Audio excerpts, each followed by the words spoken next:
नमस्कार सबैलाई, बुवा मम्मी दाजुभाइ दिदीबहिनी सबैलाई परदेशीको नमस्कार छ है।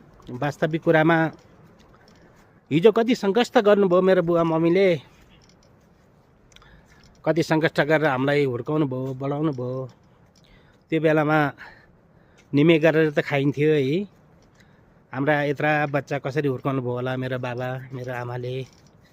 अब बाबाले नल्याइकन आमाले कहाँ खानदिन सक्नुहुन्छ र हैन।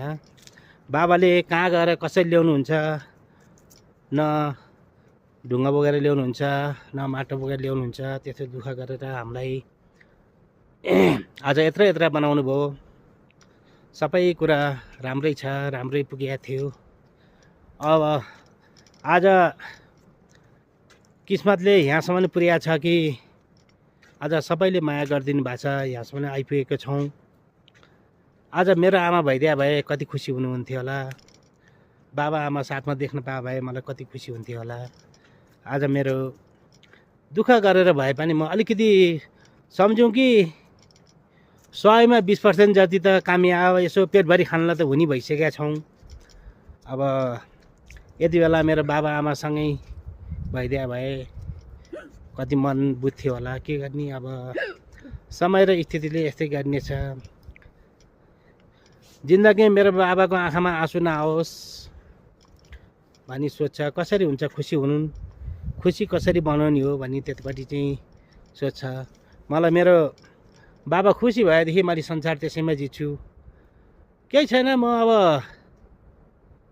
काम गर्ने मान्छे हो, ढुङ्गा मुढा जस्तै गर्ने। मलाई बाबाले जस्तो ढुङ्गा मुढा गरेर हुर्काएर यत्रोमा बनाउनु भएको छ। मैले मेरो बाबा आमालाई मजालेसँग सुख दिएर राख्न पाएँ, यही नै हुन्छ भन्ने सोच्थ्यो। आजको दिनमा मेरो बाबा आमा सँगै भइदिया भए म धेरै भाग्यमानी लक्की हुन्थेँ। अब के गर्नु, किस्मतले यस्तै गर्यो। बाबा तै पनि मन नदुखाउनु, यस्तै छ बाबा, सबैको अगाडि पछाडि हुने नै रहेछ, त्यसमा मन नदुखाउनु होला। अब के अरे भन्नुहुन्छ होला, आएर सँगै बसेन टाढा बस्यो भन्नुहुन्छ होला। मेरो पनि पीडा छ बाबा, केही न केही गर्न त पऱ्यो नि।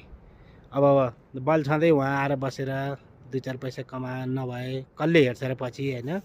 हेर्ने भने कोही पनि हुँदैन। बुवा आज तपाईँलाई कसले हेरेको थियो र, यत्रो छोरा यत्रो बिना बच्चा पाएर तपाईँहरू नि बुढो हाम्रो कति दुःखले हुर्काउनु भयो। आज तपाईँलाई कसले चाहिँ हेरेको र कसले चाहिँ अब सपोर्ट गर्छ र। हजुरसँग भएदेखि सबै लिने मान्छे हुन्छन्, दिने मान्छे कोही पनि हुँदैन। यसमा कोही मन नदुखाउनु होला।